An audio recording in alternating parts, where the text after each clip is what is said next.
What's up guys, and welcome back to some part 2. Now in my previous video, let's call it part 1. I mentioned that there was an 80-minute video gameplay on YouTube, and I asked you guys if you want me to cover some parts of that video. Now after reading your comments, it seems like you guys want me to do so no problem. And even before asking you guys, I was like, I'll definitely make a part 2, there's still a ton of cool stuff to go over. So with that being said, let's just get right into it. Alright, there's a lot more stuff on Planet Aridia, so we start off with a cutscene where we first meet Skid McMarx. Now Clank mentions that his uncle sent them to help him out. His uncle is basically the guy from Novalis. Now in my previous video I mentioned if Skid McMarx and his agent actually crash landed on Planet Aridia, just like in the original. However, it doesn't seem like it once the cutscene ends. And I think Skid McMarx's sports complex is actually on this planet. Plus, we had his voice through the speakers and stuff, and the two huge statues in the beginning, so this whole thing might make sense. Oh, and Skid and his agent actually left with their ship in the end, so yeah. Anyways, Skid gives us a mission to get rid of the sand sharks. By doing so, he rewards us with a hoverboard, which looks pretty sick. So we all know about the shortcut menu, right? The shortcut menu has appeared in every single game. But in A Crack in Time, we actually had a gadget quick select. And instead of pressing the triangle button, we had to press the D-pad. And the difference between the shortcut menu and this is that the screen doesn't pause. So it's pretty cool that Insomniac Games decided to add that extra menu in this game. Now what's next? Yes, the proton drum seems to be used a lot more in this gameplay. Now the proton drum is a brand new weapon. Its design and effects look pretty cool. Now how about the pyrocitor? The pyrocitor appeared in the classic, and I gotta say, the fire effect looks absolutely amazing. Now if we compare this effect to the old effect, the old one seemed like we were shooting Cheetos. Now apart from the addition of the gadget quick select, we now apparently can collect Holo Cards. Now a bunch of you guys have been wondering what Holo Cards are. If we compare Holo Cards to Holo Plans, they're pretty much very different. Now once we collect 5 duplicates of Holo Card, we can trade them in for another card. And to view these cards, we simply press options. And what's interesting about these cards, guys, is that they describe what's on it. Now for example, Novalis. It says Novalis first appeared in 2002, now that's pretty interesting. Next, the pause menu has been revealed. We have weapons, gadgets, card collection, map, extras, options, and quit. Now since we have the extras menu, I wonder if skill points will return. I'm pretty sure they will, since skill points have always been part of the series. Now the pause menu also reveals the number of gold bolts we've collected and raritanium. Raritanium will be used for weapon upgrades, but I wonder what the gold bolts will be used for. Probably to unlock skins or something like that. Once we upgrade a weapon, we get an extra boost in firepower. Now the pop-up is nice and all, but I'm gonna miss the old effect where the weapon spins around with the sound effect in the back, yeah. We finally get the chance to see what the Gadgetron vendor looks like. We have the voice in the back and all, just like the classic. However, we don't have the screen with the guy talking. I think you should upgrade the proton ammo full. Now as we can see, raritanium is used to upgrade weapons. Let's take a look at the combuster, for example. We can increase its rate of fire, ammo, bonus bolts. Each weapon has different stats, however. Let's look at the fusion grenade. Ammo, area of effect, impact damage. If I'm not mistaken, Into the Nexus was the first game which introduced us to this weapon upgrade layout. And it's pretty interesting that they decided to bring it back for this reimagining. Out of all these upgrades, there's one in particular that caught my attention. It has to do with the proton drum. We see Holo Cards on the right. Once we boost that stat, we're gonna be able to collect a lot more Holo Cards. It easily reminds us of that raritanium upgrade from Tools of Destruction. Once we upgraded a weapon with a raritanium boost, the player had the chance to find a lot more raritanium. And I guess a Holo Card upgrade has the same function. Oh, and I think I didn't mention this before, we actually collect Holo Cards by beating a bunch of enemies. Once we leave the Gadgetron vendor, it's pretty hilarious, the guy keeps talking. Do me a favor and buy something, will you? I make a few more sales and I win a set of steak knives.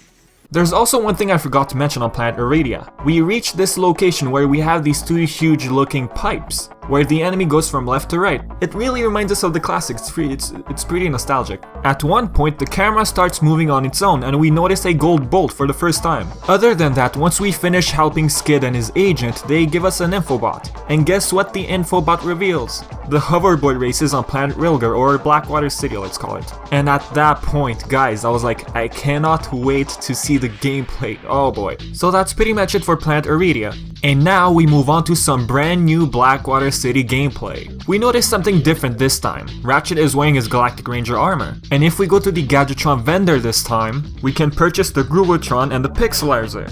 Blackwater City brings back a lot of memories. I mean, the layout looks very similar. I mean, we have the buildings at the back, and the two locations, one on the left and one on the right. But the major difference I've noticed is that the swing shot is on the right this time. Now in the classic game, the swing shot was on the other side, where it would basically take you to the sewers. Now the enemies of Blackwater City look very similar if compared to the classic, they just look very updated. I don't know if any of you remember, but once you entered this location in the classic, a tank would appear.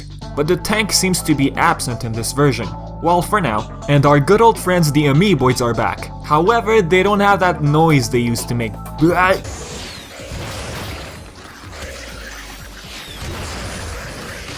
It seems like Insomniac Games has added a nice shiny effect to them. They basically look like Jello now. Now Blackwater City is a rainy place. I really love what they've done with the ground and the rain and all. It looks fantastic. Now what is Ratchet and Clank without Mr. Zircon, right?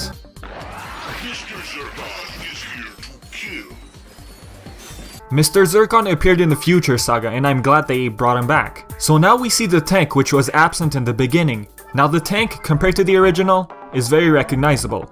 And that's what Insomniac Games was basically aiming for, to make enemies overall recognizable. Now guys, is it just me or enemies seem to be wasting a lot of ammo, especially the Amiiboids? If so, then I believe it would make the game a bit more challenging. Cause you know, some people tend to worry about the game's difficulty. If the game's too easy, the game's too easy.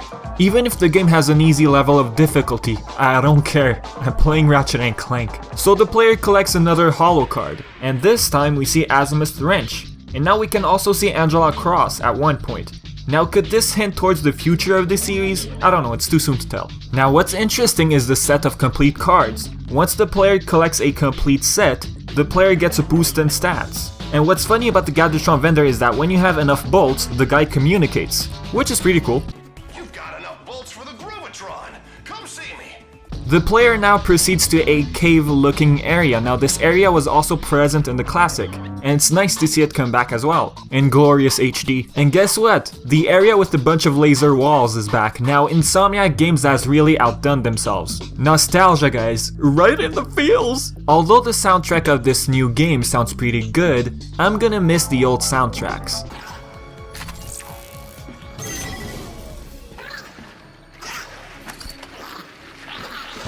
Now if Insomniac Games had decided to completely reimagine the soundtracks, now that would have been cherry on top. And now Ratchet picks up a gold bolt, the animation looks pretty sweet. And now the player meets the Hoverboard girl. Now I wonder if that glitch will be back.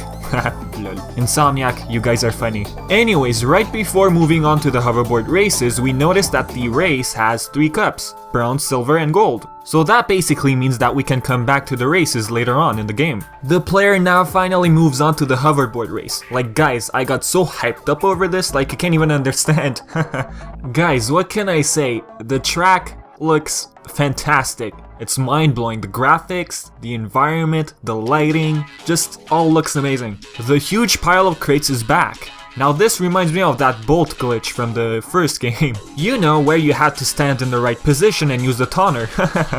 Now what can we notice from this race? There seems to be 3 boost gauges on the screen and they seem to fill up once the player goes through crates and through the rings. And it seems like the player can perform a bunch of moves using the right analog stick.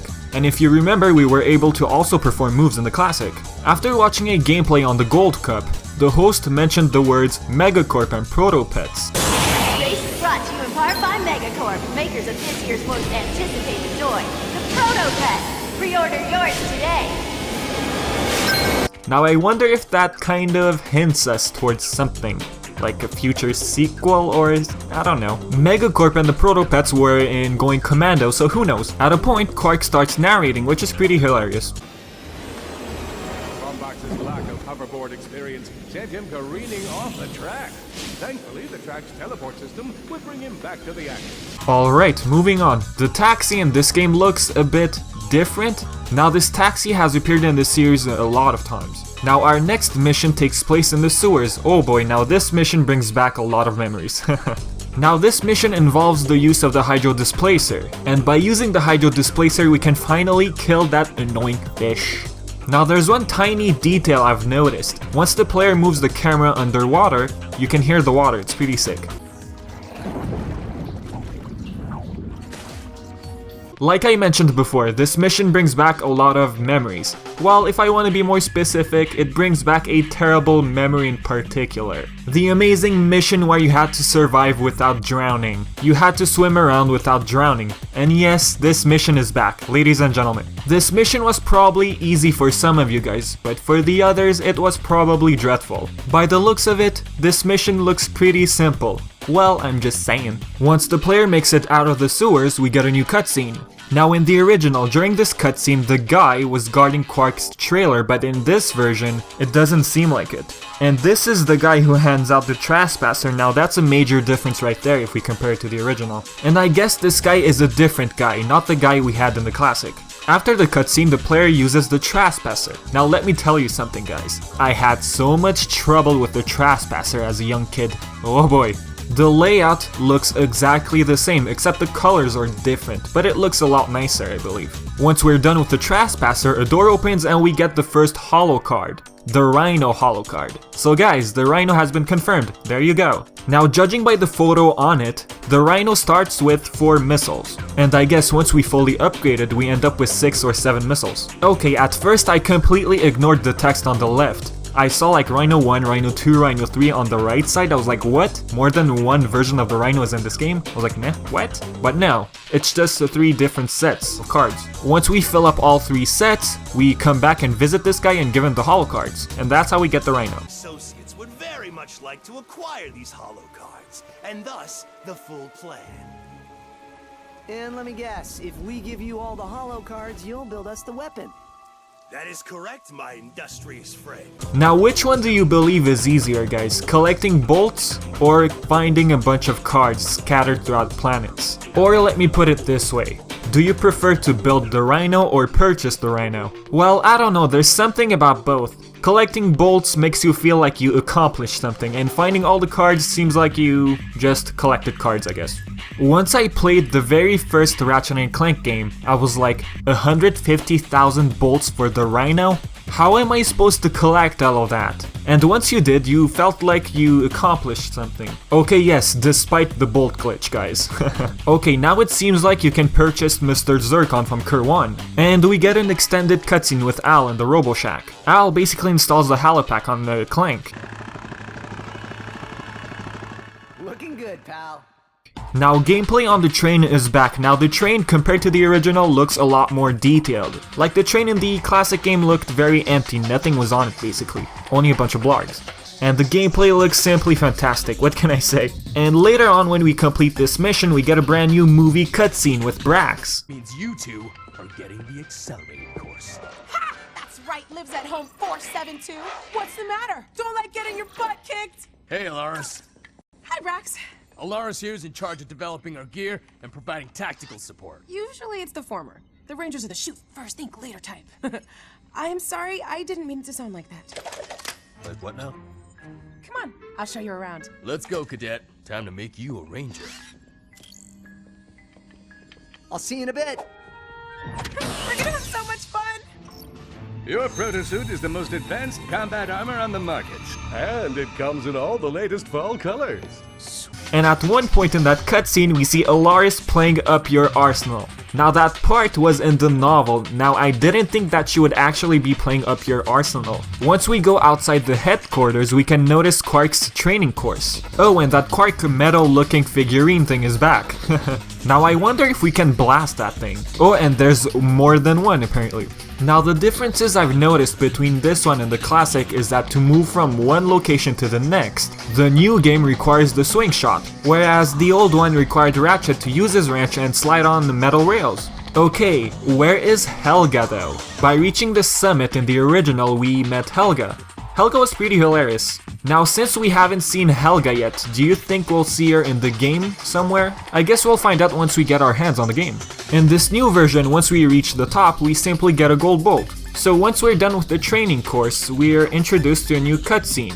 This cutscene involves Quark giving Ratchet a brand new ship, and he also hands out an infobot which shows Nebula G34, the Blarg station. Since you're now one of us, I thought it was time to get you a new ride. Whoa, a Class G Star Jumper? Is this for me? Technically, it's Galactic Ranger property, but if you survive, complete this super secret yet completely on the level mission, she'll be yours to use however you like. What is this secret mission? I call it Operation Falling Star. Congratulations, Cadet.